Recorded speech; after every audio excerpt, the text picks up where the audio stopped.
अस्सलामुअलैकुम नाज़रीन, उम्मीद करते हैं कि आप सब लोग खैरियत से होंगे। आज का टॉपिक है हमारा आदम अलैहिस्सलाम का दुनिया में तशरीफ़ लाना। तो नाज़रीन शुरू करते हैं। बिस्मिल्लाहिर्रहमानिर्रहीम।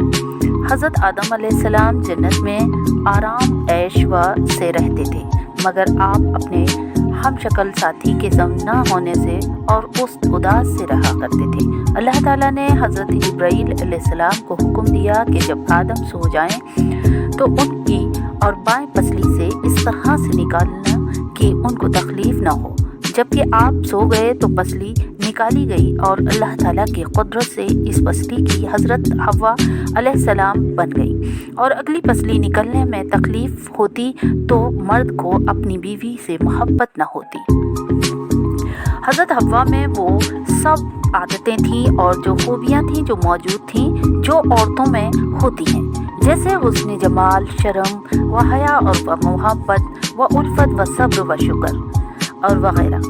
हज़रत हव्वा को जन्नती लिबास पहनाकर और खूब सजाकर हज़रत आदम अलैहिस्सलाम के पास तख्त पर बिठाया गया। और उस वक्त हज़रत आदम भी और जाग गए और आप हज़रत हव्वा को देखकर बहुत खुश हुए, बहुत ही और मोहब्बत के और जोश में चाहा कि उनको लिपट जाएं। तो अल्लाह ताला ने फरमाया कि ए आदम बिला निकाह के उनको हाथ न लगाना। और फिर आपने निकाह के लिए अर्ज़ की कि अल्लाह ताला ने खुतबा पढ़ा और फरिश्ते गवाह हुए और निकाह हो गया। हज़रत आदम अलैहिस्सलाम ने अल्लाह ताला का उन अल्फाज में शुक्र अदा किया कि सुबहानल्लाहि वल्हम्दुलिल्लाहि वला इलाहा इल्लल्लाहु वल्लाहु अकबर वला हौला वला कुव्वता इल्ला बिल्लाह अलील अज़ीम। फिर अल्लाह ताला को हुक्म हुआ कि ए आदम, तुम और तुम्हारी बीवी हव्वा दोनों आराम से जन्नत में रहो, जो चाहो वो खाना, मगर इस दरख्त का फल न खाना। शैतान तुम्हारा खुला दुश्मन है, तुम भी शैतान को अपना दुश्मन समझो, इसके धोखे में ना आइयो। खूब आराम से जन्नत में वो रहने लगे और शैतान की तरफ से बेफिक्र हो गए और वो दुनिया में बहुत ही आराम से। फिर अल्लाह ताला का हुक्म हुआ कि ए आदम, तुम और तुम्हारी बीवी हव्वा दोनों आराम से जन्नत में रहो, जो चाहो वो खाओ, मगर इस दरख्त का फल न खाना। शैतान तुम्हारा खुला दुश्मन है, तुम भी शैतान को अपना दुश्मन समझना, इसके धोखे में ना आना। आप खूब आराम से रहने लगे और शैतान की तरफ से बेफिक्र हो गए। तो दुनिया में और है कि और हम जन्नत में हैं, यहाँ नहीं आ सकता है। इधर शैतान ने उस बात पर कमर बांध रखी थी कि आदम से नाफरमानी करवा कर रहूंगा और जन्नत से निकलवा कर रहूंगा। इसने जन्नत में जाने की तदबीर की और शैतान अल्लाह ताला के 3 नाम जानता था।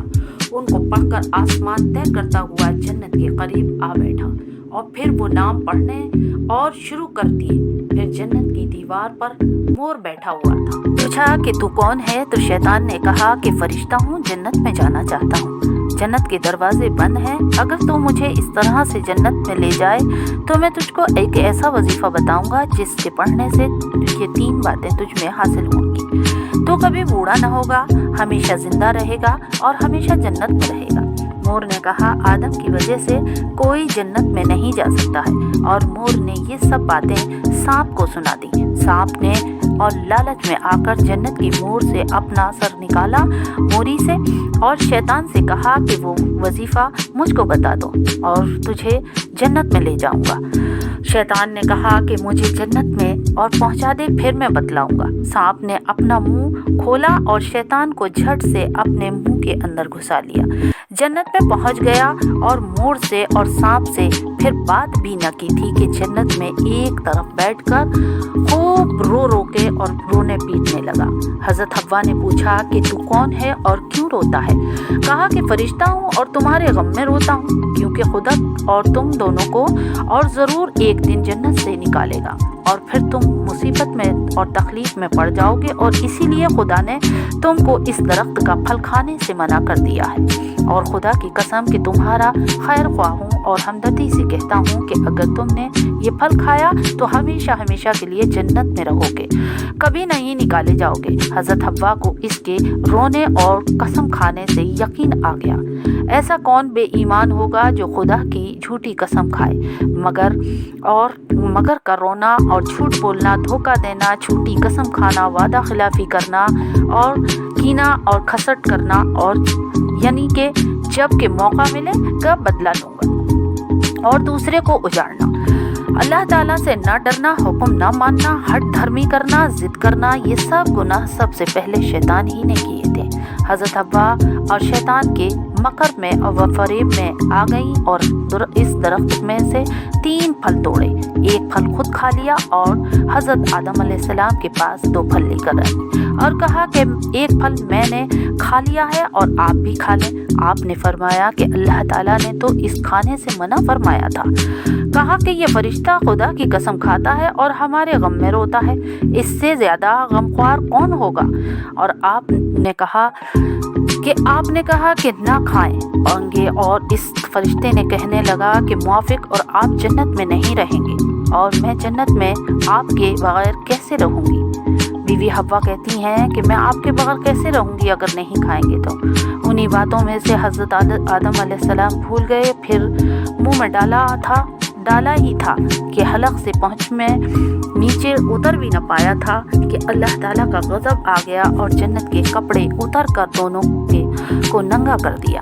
بدن چھپانے کے لیے جس درخت کے پاس جاتے تھے پتے لینے کے لیے، وہ درخت اونچا ہو جاتا تھا اور جنت کی تمام چیزوں کی طرف سے کہا جاتا تھا کہ ہم سے دور ہو جاؤ، اللہ تعالیٰ کی نافرمانی تم نے کی ہے، تم مجرم ہو، اور آپ خوب اور شرم حیا کی وجہ سے اور بے چین ہو گئے۔ حضرت جبرائیل علیہ السلام نے کہا کہ آدم، اور تم اللہ سے معافی مانگو۔ آپ نے یہ دعا مانگی، اے ہمارے رب، اور ہم کو اپنی جانوں پر ظلم کیا اور ہم میں معافی چاہتے ہیں۔ اگر آپ ہم کو معاف نہ کریں گے تو ہم پر رحم نہ فرمائیں گے تو ٹوٹا پالنے والوں کے ہو جائیں گے۔ حکم ہوا کہ اے آدم، اب ہم نے تم کو منع کیا تھا کہ اس درخت کا پھل نہ کھانا، اور یہ بھی بتلایا تھا کہ شیطان تمہارا کھلا دشمن ہے، اس کے دھوکے میں نہ آنا۔ اب اس پر نافرمانی کی اور سزا یہ ہے کہ تم دونوں جنت سے نکل جاؤ اور دنیا میں جاؤ۔ اور حضرت جبرائیل علیہ السلام کو حکم ہوا کہ آدم علیہ السلام اور حوا اور سانپ اور مور اور شیطان کو نافرمان کو جنت سے نکال کر دنیا میں ڈال دو۔ جبرائیل علیہ السلام نے اس وقت سب کو جنت سے نکالا اور حضرت آدم علیہ السلام کو سرا مذہب جو ہندوستان میں ہے ایک جزیرہ تھا اور وہاں پر ڈالا، حضرت حوا کو ایک خسران میں اور مور کو اور سیستان میں اور سانپ کو کوہ اصفہان میں اور شیطان کو ایک بڑے خوفناک پہاڑ میں ڈالا۔ سانپ بہت خوبصورت تھا، شیطان ظالم کی مدد کرنے اور لالچ کرنے سے بدصورت ہو گیا تھا اور پیٹ کے بل چلنے لگا اور خاک چھاٹتا پھرتا تھا۔ پھر مور کی صورت ہی بدل گئی اور اپنے پاؤں دیکھ کر روتا تھا۔ شیطان دشمن انسان کو یہ سزا ملی کہ لعنت کا طوق گلے میں پڑ گیا۔ آخرت میں اس کو اور جو لوگ اس کی تابعداری کریں گے سب کو دوزخ کی آگ میں اور جھونک دیا جائے گا۔ مسلمانوں، اس قصے سے سبق حاصل کرو، اللہ و رسول کی نافرمانی سے بچو اور شیطان کے مکر و فریب میں مت آؤ۔ کسی اللہ تعالیٰ کی صحبت کے والے اختیار کر لو اور دیکھو، غور کر لو کہ نافرمانی کتنی بری چیز ہے۔ تو ناظرین، آج کی ویڈیو اگر پسند آئی ہو تو لائک اور سبسکرائب کریں اور بیل آئیکن کا بٹن دبانا نہ بھولیں تاکہ اگلی آنے والی ویڈیو ہماری آپ تک پہنچ جائے۔ تو ملتے ہیں انشاءاللہ اگلی ویڈیو میں، انشاءاللہ تعالی۔ اللہ حافظ۔